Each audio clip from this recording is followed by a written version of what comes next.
नमस्कार भक्तजनों, आप सबका हार्दिक स्वागत है कथा सागर चैनल पर, जहां हम आप तक पहुंचाते हैं हमारे शास्त्रों की पावन कथाएं, जो न केवल जीवन का मार्ग दिखाती हैं बल्कि आत्मा को भी प्रकाश देती हैं। आज हम सुनने जा रहे हैं कार्तिक मास की चतुर्थी व्रत कथा, जिसका श्रवण करने मात्र से जीवन के समस्त पाप धुल जाते हैं और भक्त को भगवान श्री हरि का अपार आशीर्वाद प्राप्त होता है। शास्त्रों में कहा गया है, कार्तिको नाम मासो वै सर्व पाप प्रणाशक, अर्थात कार्तिक मास समस्त पापों का नाश करने वाला महीना है। यह मास स्वयं भगवान विष्णु को अत्यंत प्रिय है। इसी मास में देवता, ऋषि और मानव सभी ब्रह्म मुहूर्त में उठकर स्नान, दीपदान और हरि नाम का जप करते हैं। जो कार्तिक मास में उपवास करता है, दान देता है और कथा सुनता है, वह जन्म जन्मांतर के दुखों से मुक्त होकर मोक्ष का अधिकारी बनता है। भक्तगणों, कार्तिक मास की कृष्ण पक्ष की चतुर्थी को कार्तिक चतुर्थी व्रत कहा जाता है। यह दिन गणेश जी को समर्पित माना गया है और इसे गणेश चतुर्थी या वक्रतुंड चतुर्थी भी कहा जाता है। इस दिन प्रातःकाल स्नान कर स्वच्छ वस्त्र धारण कर माता पार्वती और श्री गणेश की पूजा करनी चाहिए। गणेश मंत्र का जप एयूएम गम गणपतये नमः करने से बुद्धि, ज्ञान और सुख की प्राप्ति होती है।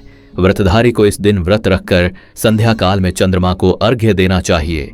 इस व्रत से विघ्न, क्लेश और संकट दूर होते हैं।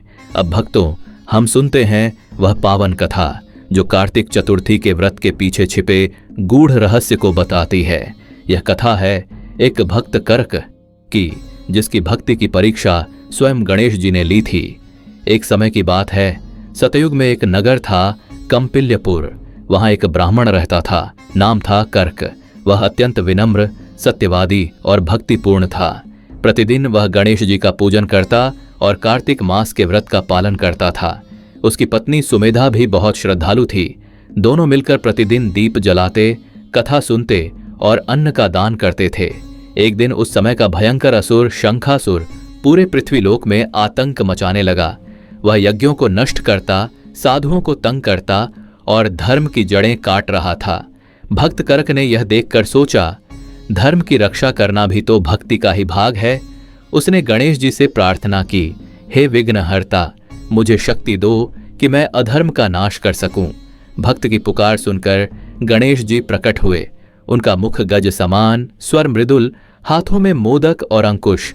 उन्होंने कहा, वत्स करक, तुम्हारी भक्ति से मैं प्रसन्न हूं, परंतु शंखासुर का नाश बल से नहीं, धैर्य और धर्म से होगा। गणेश जी ने उसे आशीर्वाद दिया और उसे धर्म प्रचार का कार्य सौंपा। दिन बीतते गए, शंखासुर ने भक्त कर्क को बंदी बना लिया। उसने कहा, तेरी भक्ति ने मुझे कई बार हराया है, अब मैं तुझे नष्ट कर दूंगा। कर्क शांत स्वर में बोला, असुरराज, जो हरि और गणपति की शरण में होता है, उसका कोई बाल भी बांका नहीं कर सकता। भक्त की यह अटूट श्रद्धा देखकर माता पार्वती स्वयं प्रकट हुई। उन्होंने कहा, भक्त, तुम्हारी परीक्षा पूर्ण हुई, गणेश पुत्र तुम्हारे साथ हैं। और तभी तेजस्वी प्रकाश फैला। गणेश जी वहां प्रकट हुए और शंखासुर का संहार किया। गणेश जी ने कहा, वत्स करक, तुम्हारी भक्ति सच्ची थी, इसलिए आज से जो भी कार्तिक चतुर्थी को व्रत रखेगा वह विघ्नों से मुक्त होकर सुख समृद्धि पाएगा। भक्त करक ने हाथ जोड़कर कहा, प्रभु, यही मेरा वरदान हो कि आपकी यह कथा सदा पृथ्वी पर सुनाई जाती रहे। गणेश जी ने आशीर्वाद दिया और आकाश में विलीन हो गए। जो व्यक्ति इस व्रत को श्रद्धा और विश्वास से करता है, उसे जीवन में कभी विघ्न नहीं सताते। परिवार में सुख, संतान में वृद्धि और मन में शांति रहती है। शास्त्र कहते हैं, गणेशम यह स्मरण नित्यम स न बाध्यः कदाचन, अर्थात जो नित्य गणेश जी को स्मरण करता है, उसे कोई बाधा नहीं घेर सकती। भक्तजनों, यही थी कार्तिक मास की चतुर्थी व्रत कथा। यदि आपने इसे मन से सुना है तो मान लीजिए गणेश जी का आशीर्वाद आज आपके घर आया है। कथा सागर चैनल पर इस कथा का श्रवण करने के लिए आपका हृदय से धन्यवाद। यदि आपको यह कथा अच्छी लगी हो तो कृपया लाइक, शेयर और सब्सक्राइब करें, ताकि हर घर में भक्ति की यह धारा प्रवाहित होती रहे। हरि एवं तत्सत। जय गणेश देवा।